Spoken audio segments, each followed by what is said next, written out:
நம்முடைய கர்த்தராகிய இயேசு கிறிஸ்துவின் நாமத்தினால் உங்களுக்கு வாழ்த்துதலை தெரிவித்துக் கொள்கிறேன். இன்றைக்கு ஒரு புதிய தொடராக தேவத்துவம் என்ற தலைப்பின் கீழாக கர்த்தருடைய வார்த்தைகளை நாம் பார்க்க இருக்கிறோம். பிரியமானவர்களே, அன்பு தேவனுடைய ஜனங்களே, இந்த தேவத்துவம் இன்னொன்று கர்த்தத்துவம் என்ற வார்த்தைகள் இயேசு கிறிஸ்துவையும் பரிசுத்த ஆவியானவரையும் பிதாவாகிய தேவனையும் உள்வைத்து சொல்லப்பட்ட வார்த்தை. தேவத்துவம் என்று சொன்னால் அதுல 3 நபர்கள் இருக்கிறார்கள். தேவத்துவம் என்பது மூவரையும் குறிக்கிறதாக வேதத்துல பரிசுத்த ஆவியானவர் பதிவு செய்திருக்கிறார். இந்த தேவத்துவம் என்ற பொருள் ஒருவருக்கு தெரியவில்லை என்று சொன்னால் இந்த முழு வேதாகமத்தையும் நாம் சரியாய் புரிந்து கொண்டு மற்றவர்களுக்கு போதிக்க முடியாது. தேவத்துவம் கர்த்தத்துவம் என்ன என்பதை முதலாவது போதிக்கிற ஒரு ஊழியர் அறிந்து கொண்டு இருக்க வேண்டியது அவசியம். என்ன இதுல பிரச்சனை? ஏன் இது சரியா யாருக்கும் தெரியல? தெரியாததுனால ஏன் அநேக சபை பாகுபாடுகள் பிரிவினைகள் வந்ததுக்கு என்ன காரணம் என்று சொன்னால், இந்த தேவத்துவம் அவர்களுக்கு விளங்காததுனாலதான். தேவன் என்று எங்கெங்கே அந்த பதம் வருகிறதோ அதையெல்லாம் பிதாவாகிய தேவன் என்று நினைத்துக் கொள்ளுகிறார்கள். அல்லது தேவன் என்ற வார்த்தை வந்ததினால தேவன் இயேசு கிறிஸ்துவாக மாறினார் என்ற பொருளையும் கொடுக்குறாங்க நிறைய.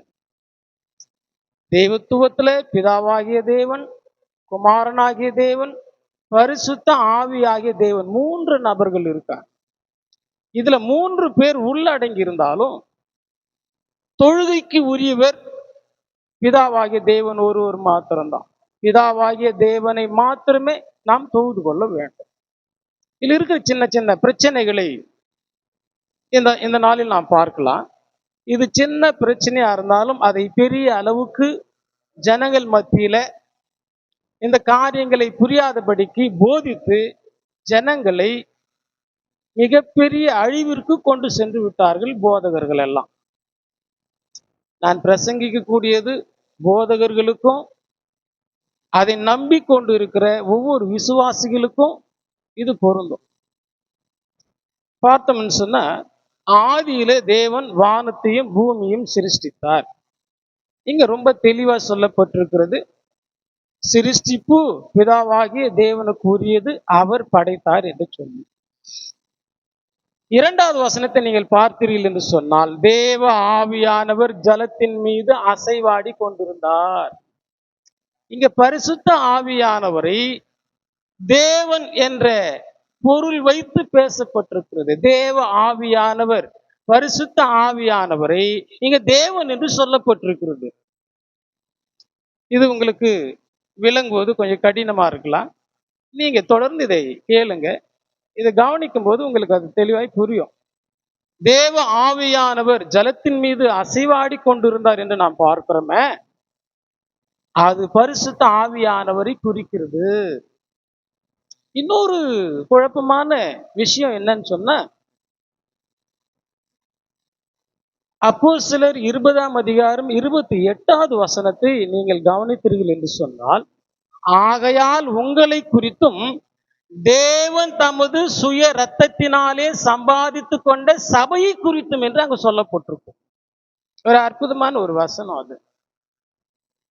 தேவன் தமது சுய இரத்தத்தினாலே சம்பாதித்தார் அப்படின்னா இங்க என்ன ஜனங்களுக்கு விளங்கல? இயேசு கிறிஸ்துவை தேவன் என்று சொல்லப்பட்டிருக்கிறது என்று அதை அறியாதபடிக்கு, இயேசு கிறிஸ்துவும் பிதாவாகிய தேவனும் ஒன்று, பிதாவாகிய தேவன் குமாரனாகிய இயேசு கிறிஸ்துவை போல அவர் வெளிப்பட்டு இங்கு இயேசு கிறிஸ்துவாக தன்னை காண்பித்துக் கொள்ளுகிறார் என்ற பொருளை தராங்க. அப்படி இல்லை. இவர்கள் உணர்ந்து கொள்வது என்னவென்று சொன்னால், பிதாதான் குமாரனாய் மாறிட்டார் என்ற பொருளை கொண்டு வராங்க. அல்லது தேவன் என்ற வார்த்தை இருக்கிறபடியினால இந்த தேவன் என்ற பதத்தை பிதாவாகிய தேவன் ஒருவருக்கு மாத்திரமே பொருந்தும் என்று சொல்லி, தேவன் என்று எங்கெங்கே வருகிறதோ அங்கெல்லாம் பரலோகத்தின் தேவன் என்று இவங்க முடிவு பண்ணிட்டாங்க. ஆனா நீங்க சிந்திக்க வேண்டியது, தேவன் மாம்சத்துல வரல, தேவன் நமக்காக பலியாகவில்லை, தேவன் நமக்காக ரத்தம் சிந்தவில்லை. இயேசு கிறிஸ்துவை இங்க தேவன் என்று சொல்லப்பட்டிருக்கிறது. தேவன் தமது சுய ரத்தத்தினாலே சம்பாதித்தார் என்று சொன்னால், தேவத்துவத்துல இவர் ஒருவராய் இருக்கிறபடியினாலே இவரையும் தேவன் என்று அங்க சொல்லப்பட்டிருக்கிறது. இன்னும் அற்புதமான வசனம், இன்றளவுக்கும் ஜனங்களுக்கு விளங்காத வசனம் வந்து இவங்களுக்கு நான் சுட்டி காண்பிக்கிறேன். என்ன வசனம் என்று சொன்னால், 2 தீமோத்தேயு 3ஆம் அதிகாரம்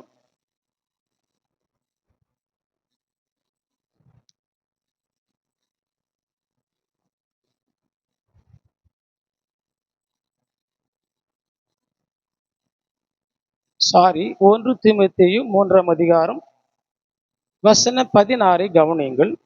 அன்றியும் தேவ பக்திக்குரிய ரகசியமானது யாவரும் ஒப்புக்கொள்ளுகிறபடியே மகா மேன்மை உள்ளது.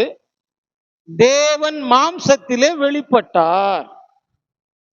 தேவன் மாம்சத்திலே வெளிப்பட்டார், ஆவியிலே நீதி உள்ளவர் என்று விளங்கப்பட்டார். கவனிங்க இந்த வசனத்தை. தேவதூதர்களால் காணப்பட்டார், புறஜாதிகளிடத்தில் பிரசங்கிக்கப்பட்டார். புறஜாதிகளிடத்துல நாம் யாரை குறித்து பிரசங்கிக்கிறோம் அதை நீங்க புரிஞ்சுக்கணும். இங்க தேவன் மாம்சத்தில் வெளிப்பட்டார் என்று சொன்னால், பிதாவாகிய தேவன் மாம்சத்தில் வந்தார் என்று பொருள் இல்லை. இயேசு கிறிஸ்துவை தேவன் என்று இங்க பரிசுத்த ஆவியானவர் பதிவு செய்திருக்கிறார். புறஜாதிகளிடத்துல பிரசங்கிக்கப்படுகிறது இயேசு கிறிஸ்துவை தான். கீழே கவனித்தீர்கள் சொன்னால், உலகத்திலே விசுவாசிக்கப்பட்டார். உலகத்துக்கு வந்தது யாரு? நாம் விசுவாசிக்கிறது யாரை விசுவாசிக்கிறோம் இன்றைக்கு? அவர் உலகத்துக்கு வந்தார். இன்னொரு காரியம் என்னன்னு சொன்னா, மகிமையிலே ஏறெடுத்துக் கொள்ளப்பட்டார். மகிமையிலே அவர் ஏறெடுத்துக் கொள்ளப்பட்டார் என்று சொன்னால், பூமிக்கு வந்த இயேசு கிறிஸ்து கலிலேய ஜனங்கள் மத்தியில அப்போஸ்தலர் 1ஆம் அதிகாரத்துல அவர் உயிரை எடுத்துக் கொள்ளப்பட்டார். இங்க இயேசு கிறிஸ்துவை தேவன் என்று சொல்லப்பட்டிருக்கு. நீங்க அதை புரிந்து கொள்ளவே. இந்த தேவன் என்ற வார்த்தை இயேசு கிறிஸ்துவுக்கு பொருந்தும், பரிசுத்த ஆவியானவருக்கு பொருந்தும், உனக்கும் பொருந்தும், எனக்கும் பொருந்தும். எப்படி உனக்கும் எனக்கும் பொருந்தும் பாருங்க. யோவான் எழுதின சுவிசேஷம் 10ஆம் அதிகாரத்தை நீங்க திருப்பி கொண்டீர்கள் என்று சொன்னால் 35 கவனிங்க. தேவ வசனத்தை பெற்றுக் கொண்டவர்களை, நல்ல கவனிங்க, தேவ வசனத்தை பெற்றுக் கொண்டவர்களை தேவர்கள் என்று அவர் சொல்லி இருக்க, யார் கர்த்தருடைய வார்த்தையை பெற்றுக்கொண்டு தேவனுடைய பிள்ளைகளாய் மாறுகிறார்களோ அவர்கள் எல்லாரும் தேவர்கள் தான். அதான் இங்க சொல்ல வருகிறார். தேவ வசனத்தை பெற்றுக் கொண்டவர்களை தேவர்கள் என்று அவர் சொல்லி இருக்க, வேத வாக்கியம் தவறாததா இருக்க. இந்த பைபிள் சொல்லுது, நாம் சொல்லல, மற்ற ஊழியக்காரர்கள் சொல்லவில்லை, அடியேன் சொல்லவில்லை. தேவன் என்ற வார்த்தை தேவனுக்கும் குமாரனுக்கும் பரிசுத்த ஆவியானவருக்கும் தேவர்கள் என்ற அந்த வார்த்தை உங்களுக்கும் எனக்கும் பொருந்தக்கூடியதா இருக்கும். ஆகவே தேவன் என்று எங்கெங்கே வருகிறதோ அங்கெல்லாம் பரலோகத்தில் இருக்கிற தேவன் தான் உருவெடுத்தார், பரிசுத்த ஆவியானவராய் மாறினார், இயேசு கிறிஸ்துவாக மாறினார், இந்த உலகத்துக்கு வந்தார், 3 ஆக்டிங் பண்ணார் என்பதை தயவு செய்து பிரபலமான ஊழியக்காரர்கள் இது மனதில் கொள்ள வேண்டும். நீங்க அதை முதல்ல தெரிஞ்சுக்கங்க, உங்களுக்கு அது புரியட்டும். இந்த தேவத்துவம் புரியவில்லை என்று சொன்னால் நீங்கள் ஜனங்களை அழிவான பாதைக்கு கொண்டு சென்று கொண்டிருக்கிறீர்கள். இன்னொரு இந்த தேவத்துவத்தினுடைய காரியத்தை எங்கே பார்க்கலாம் என்று சொன்னால், கொலோசையர் 2ஆம் அதிகாரம் 9வது வசனத்தை கவனிங்க. கொலோசையர் 2 வசனம் 9.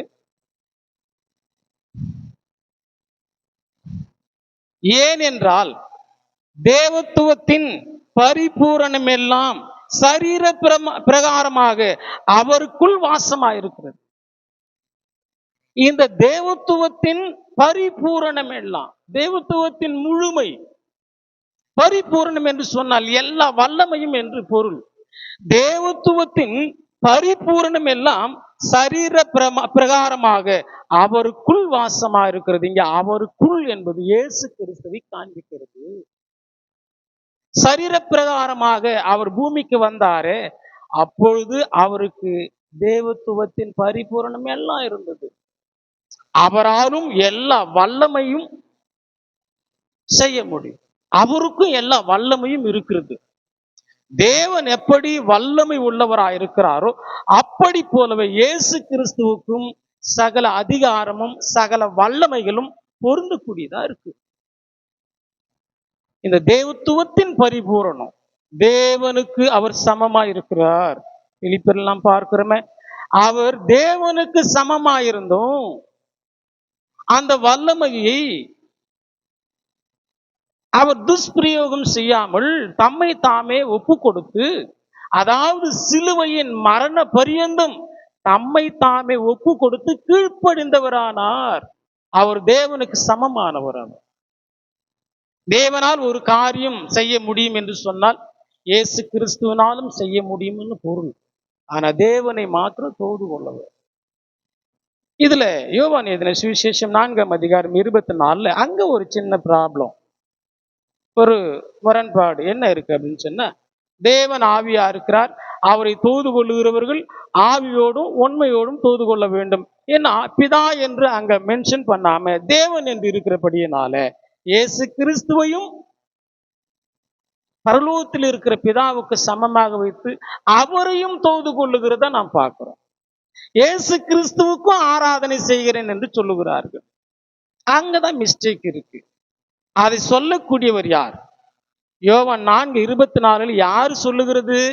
நம்முடைய ஆண்டவராகிய இயேசு கிறிஸ்து சொல்லுகிறார், தேவன் ஆவியா இருக்கிறார், அவரை தோது கொள்ளுகிறவர்கள் இயேசு கிறிஸ்து பிதாவாகிய தேவனை மாத்திரமே தோது கொள்ள வேண்டும் என்று இங்க பேசுகிறார். மத்திய 4ஆம் அதிகாரத்தில் கூட சாத்தானோட பேசும்போது தேவன் ஒருவரை மாத்திரமே பணிந்து கொள்ள வேண்டும் என்று சாத்தான் இடத்துல ஆண்டவர் பேசுகிறத நீங்க கேட்டிருப்பீங்க அல்லது பார்த்திருப்பீங்க, படித்திருப்பீங்க. அவங்க பிரியமானவர்கள், அன்பு தேவனுடைய ஜனமே, ஒரு வார்த்தை எங்கே யாருக்கு பயன்படுத்தப்படுகிறது, இந்த தேவன் என்ற வார்த்தை யாரை முன்வைத்து பேசுகிறார்கள் என்று சொல்லி நீங்க மேலேயும் கீழேயும் படித்து அதை புரிந்து கொள்ள வேண்டும். கர்த்தர்னா யாருன்னு புரியல, தேவனா யாருன்னு தெரியல, எதுவுமே தெரியாது. தடி எத்தவனாலாம் தண்டல்காரன், பைபிள் எத்தவனாலாம் பாஸ்டர் ஆயிட்டான். எங்கே போனாலும் ஒரு 4 பேர் அழைத்து நான் சபை நடத்தணும், கூட்டம் கூடி இவர்களுக்கு வேதம் அறியாது இருந்தும் மற்றவர்களுக்கு நான் வேதத்தை போதிக்கிறேன் என்று சொல்லி ஜனங்களை அழிவான பாதைக்கு கொண்டு சென்று இருக்கிறாங்க.